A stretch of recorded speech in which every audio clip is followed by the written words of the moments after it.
사료 공장이 40년 만에 이전합니다. 제조 공정에서 발생하는 악취로 민원이 빈번했는데 주민들의 악취 고통이 사라지게 됐습니다. 코로나19로 위축됐던 대학가가 오랜만에 캠퍼스의 봄을 만끽하고 있습니다. 동아리와 MT 등 다양한 활동이 펼쳐지고 주변 상권도 활기를 되찾고 있습니다. 학교폭력 가해 학생 측이 제기한 소송으로 처벌이 유예된 경우가 충북은 10건 중 8건인 것으로 집계됐습니다. 2차 피해가 발생할 수 있는 만큼 신중히 판단해야 한다는 목소리가 나오고 있습니다. 부실 회계로 곤욕을 치른 제천국제음악영화제가 쇄신을 예고했습니다. 예산을 절반으로 삭감하고 운영 방식도 전면 개편하기로 했습니다. 여러분 안녕하십니까. CJB 8시 뉴스 시작합니다. 정부가 역대 최대 규모의 국가 첨단 산업벨트 조성 계획을 발표했습니다. 하지만 충북은 철도 클러스터 후보지로 선정됐을 뿐 정작 공을 들여온 2차 전지와 반도체는 인근 지자체가 가져갔습니다. 충북의 첨단 산단 육성에 악영향을 미치는 것은 아닌지 우려를 낳고 있습니다. 안정원 기자가 보도합니다. 정부가 신규 국가산업단지 후보지 15곳을 깜짝 발표했습니다. 반도체 2차 전지 등 6대 첨단 산업을 중심으로 국가 첨단 산업 벨트를 조성한다는 겁니다. 300조 원에 달하는 대규모 민간 투자를 바탕으로 수도권의 세계 최대 규모의 신규 첨단 시스템 반도체 클러스터를 구축하겠습니다. 지방에는 3,300제곱미터 규모로 14곳의 국가산단을 조성한다는 구상으로 충북은 청주 오송이 철도 클러스터 후보지로 선정됐습니다. 우리나라 철도 산업을 육성하고 발전하는 중심지가 우리 청주가 되게 돼 있습니다.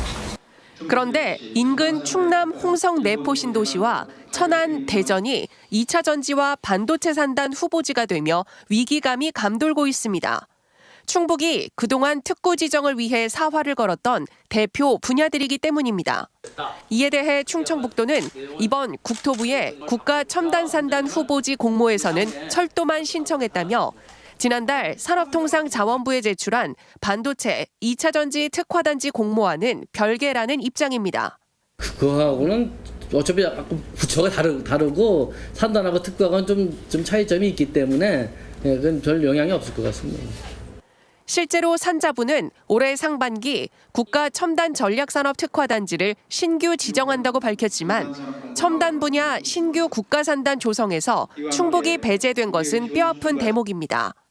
반도체와 2차 전지는 바이오와 함께 충북의 미래를 좌우할 성장 동력인 만큼 선도 지역으로 확실히 자리매김하기 위한 치밀한 전략 수립이 절실합니다. CJB 안정은입니다. 김영환 지사의 공약으로 민선 8기 충북 도정의 역점 사업으로 추진 중인 레이크파크 르네상스의 구체적인 사업 계획이 발표됐습니다. 김영환 지사는 오늘 기자회견을 열고 레이크파크 르네상스는 충북 대전환 프로젝트라며 351개 사업에 총 9조 2,400억 원을 투입할 것이라고 밝혔습니다.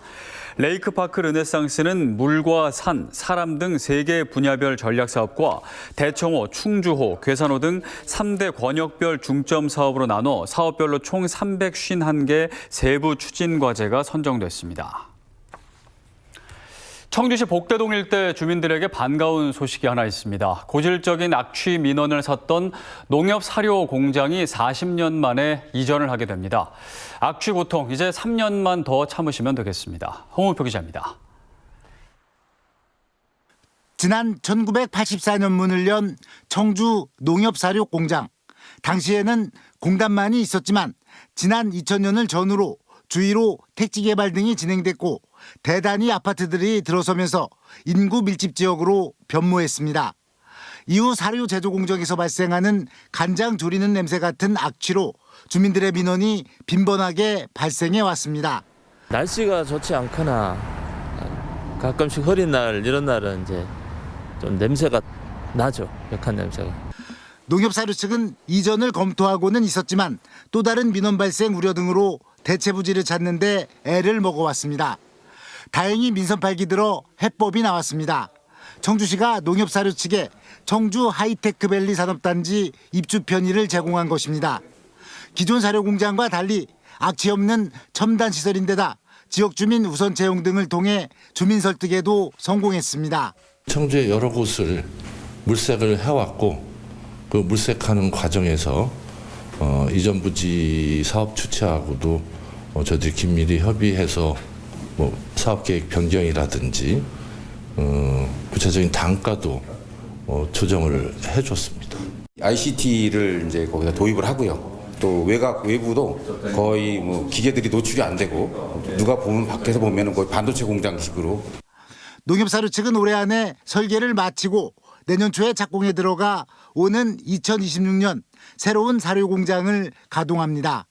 CJB 홍우표입니다.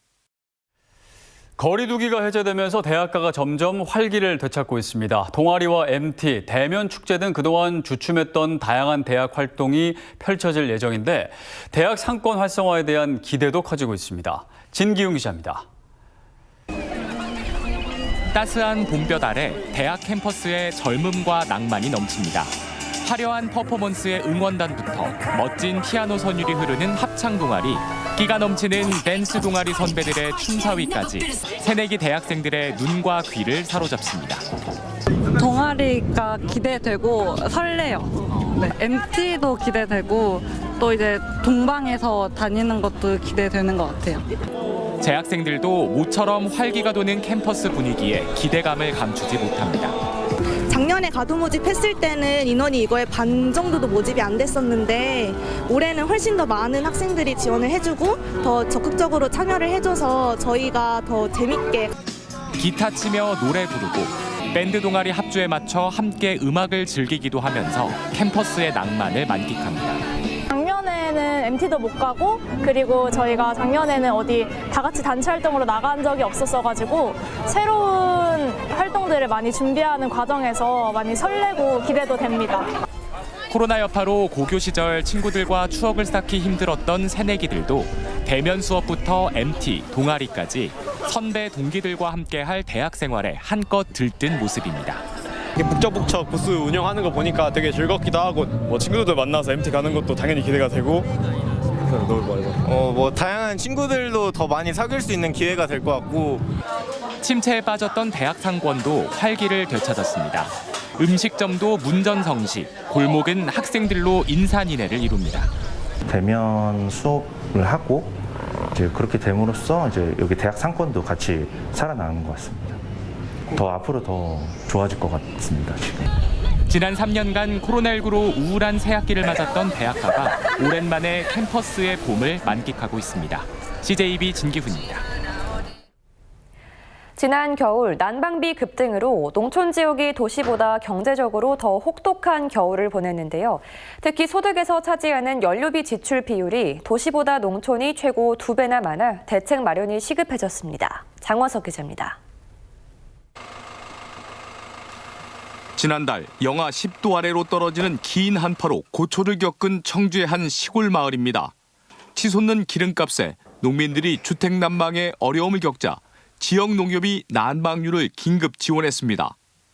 홀몸 노인들이 대부분이지만 에너지 바우처 사업에서 제외된 사각지대로 농민들은 경로당에서 하루하루를 보냈습니다. 추위만 어떻게 가시게끔 했다 껐다 켰다 하는 그런 실정이지요. 추운 그 냉골에서 그냥 주무시고 하는 분들도 있고 그러니까 상당한 아까워 안타깝지요. 한국농촌경제연구원의 조사 결과 지난 겨울 농촌 지역이 도시보다 경제적으로 더 혹독한 겨울을 보낸 것으로 나타났습니다. 지난해 4.4 분기를 기준으로 농가의 월 평균 난방비는 13만 3천 원으로 도시보다 70% 가까이 더 지출했습니다. 도시 지역 난방에 주로 쓰이는 도시가스가 1년 새 15.8% 오른 반면 농촌에서 난방유로 쓰이는 등유값은 56.2%나 폭등했기 때문입니다. 특히 저소득층의 소득 대비 연료비 지출 비율은 농촌이 35.3%로 도시 지역보다 2배 이상 높았습니다. 때문에 농촌 지역의 에너지 비용 절감을 위한 소형 LPG 저장 탱크 보급과 지열, 태양열 등 대체 에너지 추가 도입도 대안으로 제시되고 있습니다. LPG 저장 탱크 사업 등을 통해 가지고 그 에너지를 그나마 좀 싸게 구입하시는 분들도 있고요. 태양광이나 이런 거 사용하시는데 너무 초기에 설치 비용이 많이 들어가고 있어서요. 정부에서 좀 많이 도움을 주셨으면. 자치단체가 실시하는 농촌주거 개선 사업에 패시브 하우스 등 저에너지 주택 사업을 연계하는 방안도 심도 있는 검토가 필요합니다. CJB 장원석입니다. 최근 국가수사본부장직에서 낙마한 정순신 변호사의 아들 사례처럼 가해 학생 측이 학교폭력심의위원회 처분에 불복해 집행정지나 행정소송을 낼 경우 처벌은 유예되는데요. 충북의 경우 학교폭력 처분에 대한 집행정지 신청 10건 가운데 8건 가까이 인정되고 있다고 합니다. 김세희 기자입니다.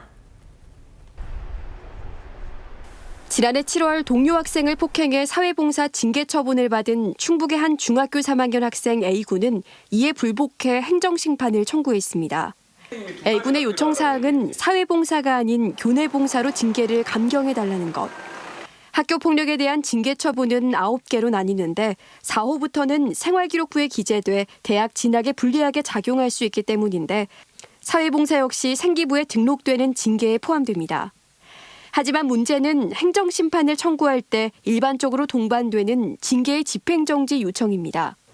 심판 기간 동안 징계의 집행을 멈춰달라고 요구할 수 있는 건데 충북 지역의 경우 지난 3년 동안 79건이 요청돼 이 중 80%가 넘는 64건이 받아들여졌습니다.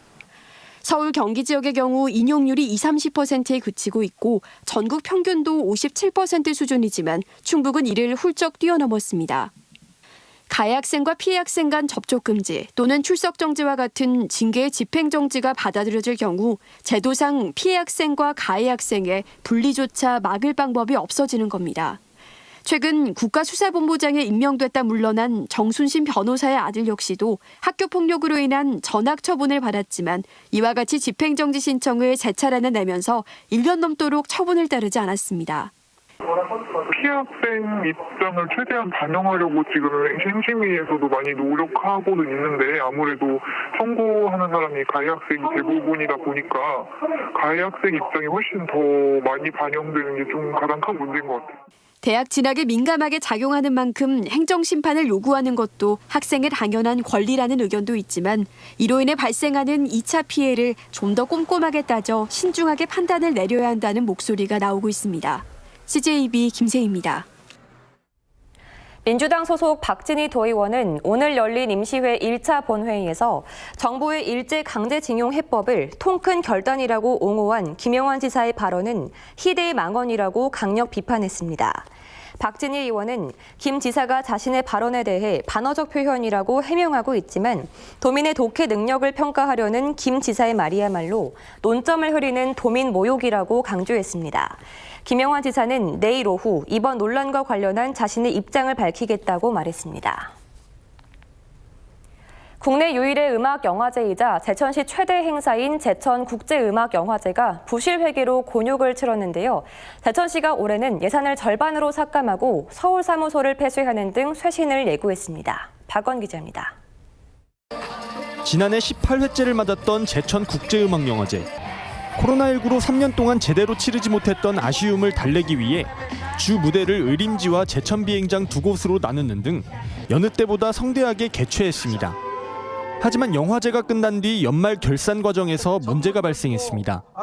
지난해 책정된 영화제 예산은 39억 7천만 원이지만 사무국 측에서 사업비와 임금 등 5억 2,200만 원을 초과 지출한 겁니다. 제천시는 집행위원장과 사무국장을 해임하고 경찰에 고발 조치한 데 이어 급한 불을 끄기 위해 결손금 전액을 시 예비비로 메꾸기로 했습니다. 제천시가 올해 영화제의 운영 방식도 전면 개편하기로 결정했습니다. 기존 사무국 체제 대신 시 차원에서 꾸린 추진위원회를 중심으로 운영한다는 겁니다. 사업비에 대해서는 행사 종료 후 2개월 이내 정산서 제출 의무화 등 관리 감독을 강화하여 예산 집행에 문제가 없도록 하겠습니다. 예산은 지난해보다 절반 가까이 삭감된 19억 7천만 원으로 전적으로 세워진 예산에 맞춰 운영할 예정입니다. 영화제 서울 사무소를 폐지해 20명이었던 직원은 10명 내외로 줄이기로 했습니다. 예산 감액으로 반쪽 행사가 될 우려에 대해서는 10여 년간 행사를 치른 기반을 토대로 공백을 최소화할 계획입니다. 예산은 반으로 줄었지만은 새롭게 투입되는 그 인원들이 좀 더 적극적으로 열정을 갖고 이 행사에 임하여 준다라면은 제천을 대표할 수 있는 행사가 될 수 있을 거라는 개인적인 생각을 갖고 있습니다. 제천 국제음악영화제가 부실 회계로 인한 위기를 쇄신을 통해 다시 한번 위상을 높일 수 있을지 주목됩니다. CJB 박원입니다.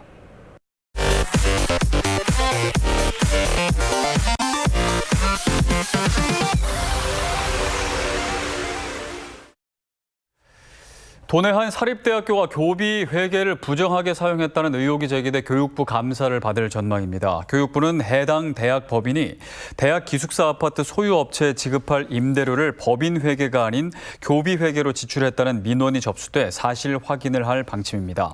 해당 대학은 지난해 5월에도 교육부 종합감사를 받은 바 있습니다. 권영선 서울고속 주식회사 회장이 74번째 충북 아너소사이어티 회원이 됐습니다. 충북 음성 출신인 권영선 회장은 올해 90세로 더 늦기 전에 충북 지역복지 발전에 힘을 보태고자 아너소사이어티 회원에 동참했다고 밝혔습니다. 권 회장의 아들인 권오석 대표는 도내 26번째 아너 회원으로 이로써 충북에는 12번째 가족 아너 회원이 탄생했습니다. 충주시가 사과나무 가로수길 재조성에 나섭니다. 충주시는 기존 구간에 고사된 사과나무를 베어내고 7년생 후지 129그루를 심은 데 이어 이달 중순부터 4월 초까지 건국대 사거리에서 충주역 1.7km 구간에 후지 200그루를 심을 계획입니다. 또한 지현동 사과박물관 입구에 홍옥 15그루를 심어 일명 사과나무 이야기길을 신규 조성한다는 방침입니다. 자원순환세 도입에 따른 환경단체의 우려의 목소리에 대해 단양군이 법제화 당위성을 강조하고 나섰습니다. 단양군은 지난 24년 동안 시멘트 업체가 폐기물을 무료로 재활용해왔다며 지금이라도 폐기물에 세금을 부과해 시멘트 업체와 주민 간 갈등을 치유하고 상생 발전하는 선순환 구조를 확립해야 한다고 밝혔습니다. 자원순환세는 시멘트 연료로 폐기물을 공급하는 주체에 매기는 세금으로 반입 폐기물 1kg당 10원의 세금을 부과하는 겁니다. 진천 상공회의소가 지진 피해로 어려움을 겪고 있는 튀르키예와 시리아 주민을 돕기 위해 성금 3천만 원을 기탁했습니다.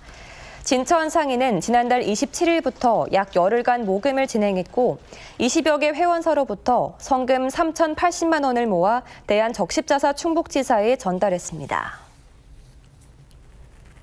CJB 청주방송의 박원 주홍정 기자가 충북기자협회 2023년 1분기 이달의 기자상을 수상했습니다.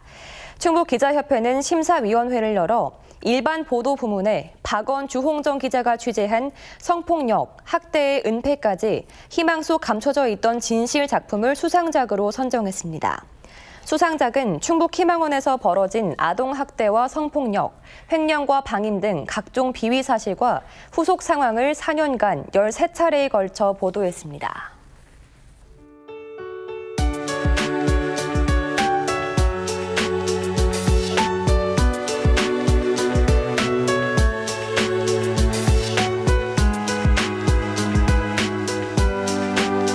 버티면 결국 이긴다. 학교폭력 가해자의 승리 공식이라고 합니다. 그 사이 피해 학생은 가해 학생과 분리되지 않고 고스란히 2차 피해를 입게 되는데요. 피해자는 평생 고통으로 살아가는데 가해자가 웃으며 사는 건 어떻게든 막아야 하지 않을까요? CJB 8시 뉴스를 모두 마칩니다. 함께해 주신 여러분 고맙습니다.